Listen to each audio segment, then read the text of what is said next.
We've often said on the podcast that if we were given the offer to race you in a 5K or run a marathon, we'll run a marathon any day of the week because Yeah, a best effort 5K is like nothing.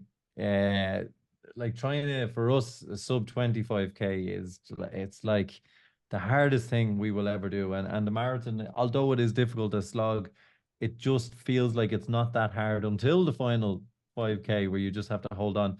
What advice do you have? Because a lot of people and a lot of athletes, a lot of coaches say, you kind of go back to the speed work, you build on that, you then move into the longer distance and try and improve your time and rinse and repeat.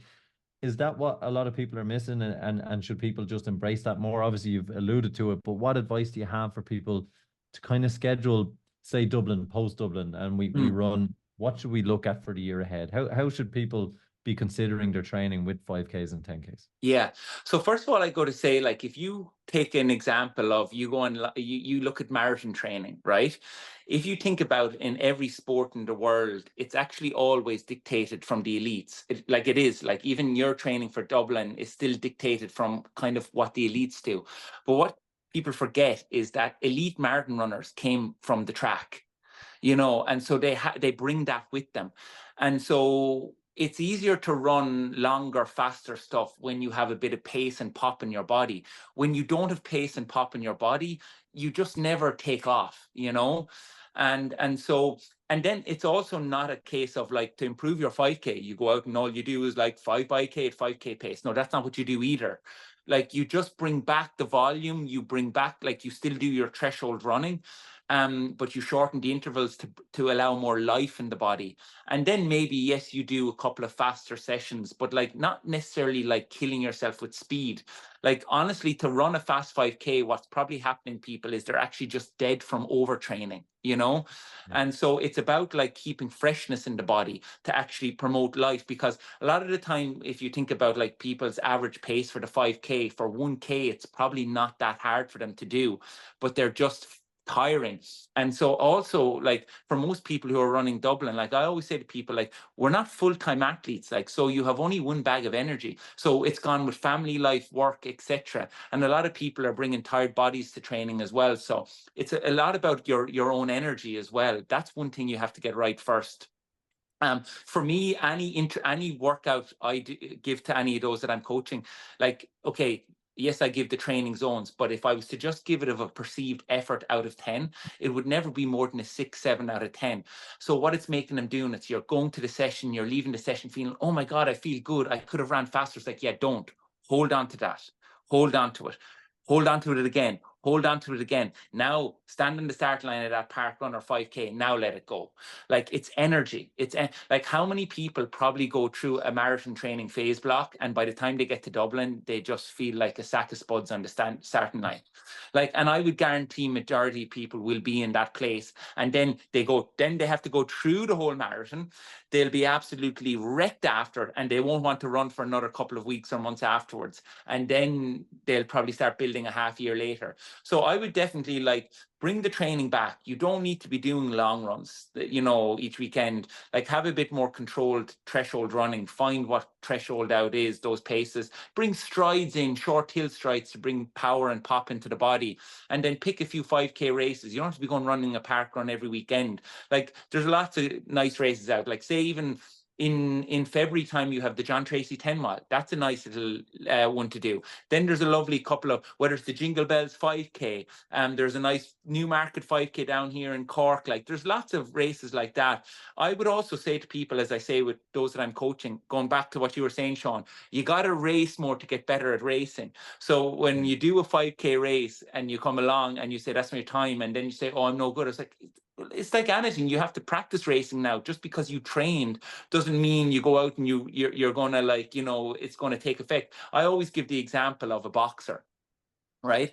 Like, a boxer can be in the gym all day doing circuits, sparring, everything. You think the first time he's going to step in the ring, it's all going to come together? No, he's got to get into the ring, get the feel of it, get hit a few times, learn how to read the situation, learn how to read himself, get a bit robust to it, come back, piece it together, come back, piece it again. Like, that's what it's about, like, you know, where like the marathon is different. I feel like people go through the marathon and the sense of achievement is finishing it, but I don't know how much it is about like how people are like, yes, of course, there's many people PBing, but there's a lot of people not. And I just feel like I feel like if you're struggling to run a 20-minute 5K, it is there for you, but you just have to, I suppose, that's where it comes into, I suppose, reaching out to people who know, coaches and stuff like that. And unfortunately, I'd love to be able to give you a 5-minute reel off of like how to improve your 5K, but it so depends on the person and what that person needs to work on in order to kind of like, I will go through a person and see what is it they need to work on in order to kind of help them build on their 5K. And that's sort of individual at the end of the day too. But the biggest thing is holding on to good energy in the body, because to run a fast 5K, you have to be full of beans on the starting line. And if you're not, more than likely for people who like running, they're not undertrained, they're overtrained. One of the things you've hinted on there is get in touch with coaching, and it is something that is so important. A lot of people, and I'm guilty of one of it, is I kind of have to get fitter before I waste my money on a coach, or there's no way I can let David look at me 28-minute walk that I went on there tonight. How do you break that kind of psyche, and how do you encourage people, or how can we as a podcast encourage people to get in touch with the likes of you or other coaches in their area to get their goals and make progress? Because at the end of the day, it's an individual sport, and as long as you're progressing for you and achieving your goals, and it's perfect, then the coach is working for you. How do we break that psyche, or what do you tell people as a coach? Yeah, like the most important time to have a coach is from the beginning, because like it's kind of like somebody says to me, "Oh, I'll come back to you when I'm fit," and I was like, "Well, how's that been working out for you?" Like, you know, like when's that going to happen? Like, and then sure, if it does happen, you're not going to need me anyway, so you're fine, like, you know. But like, how long are you trying to break that sub 25 minute, you know, or whatever it is, or sub 25K? Like, the point is too, is that the hardest part is the starting part. It's like, oh, get going. Like, that is the time when like people think, oh, I'll just go out and put in a bit of miles. But like, there's so many other attributes to it. And also figuring out, like, I'm a big believer in your training zones have to be based off your current fitness. And so a lot of people are making the mistake of basing it off their goal pace, and that's not how you do it at all. And then secondly, like, is you need that support and that accountability to help you on the journey when the going is tough at the start. And you know, you have somebody to report back to, like you know, with my coaching, I'm a big believer, like, it's that one-to-one. So it's the communication is the biggest part of what I do. It's not, yes, you get your training plan, but it's that you have that accountability, is you can message and talk to me. And do you see the conversations we're having here on this podcast today? Well, this is the conversations I have with all I'm coaching on a daily basis, you know, because there's so much learning to the sport. And like, if it was as easy as we thought, everyone would be running faster and there'd be no problem with getting fit. But we are struggling with getting fit. So obviously it's a little bit more complicated than it looks, you know. You have a ton of great nuggets on your Instagram. A few of them real quick. So I'm conscious of time, but we won't get to talk in depth on them.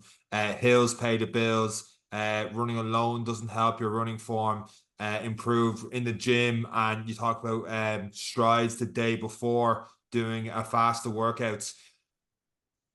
I'm hesitant to ask this question, but to bring it full circle, so feel free to pick on us if us is the answer. Is there things you're hearing on stuff like maybe myself and Eric talking on an intro to a podcast, or a podcast guest, or something you see on social media that you constantly hear and you're like, no, lads, not that. Stop saying that. It's this. Like, you talk like maybe like your easy runs, don't just go off how you feel, or get more hills or strides in before. Is there something you keep hearing and go, stop saying that? This is the big misconception. It's this. Is anything that popped to your mind when I say something like that? Oh, sure, there's loads of stuff sometimes on online, like, you know. I think the biggest thing too is like when we talk about interval training, or we talk about, like, I don't know, like, I hear a lot of times zone 2, but I always go to ask people, what's zone 2? Like, what's zone 2? Like, you know, oh, I'm doing a zone 2 run today. What is that? You know, and then you're just going out doing a straight run at it. Like, that's not how it's done at all. You know, it's zone 2 work broken up into intervals. And then, you know, that's another topic of conversation, is like, what exactly is zone 2, you know? And then, yeah, there's you know, there's a big difference between the terminology in the sport and like actually how that's applied. So somebody can talk the good talk, but like, how is that actually transferred into the coaching is a different story. Like, you can get every coach in the world on here and they can talk about VO2, threshold, hills, all of this, everything I've said today. But like, then it's like, what's your cocktail like? Like, how do you mix it? And that's the key. Like, that's the key. And it's knowing with each individual what's the right time and what's the balance of all of these, you know. And unfortunately, there is no one answer for that. It is so different for everyone. But at the end of the day, I don't think you need to throw a load of things at at once. It's just a couple of basics done right, and getting a feel for training, and again, holding on to good energy. And then at the end of the day, like, consistency is your best friend. Like, you know, if somebody comes to me and they say, I have a marathon in 2 months' time, I'm like, I'm not your man. Like, I'm not your man. Like, I'm not starting you off in marathon training 10 weeks out, like, especially when you haven't even put in general work. Like, that's not my philosophy. I don't believe in that.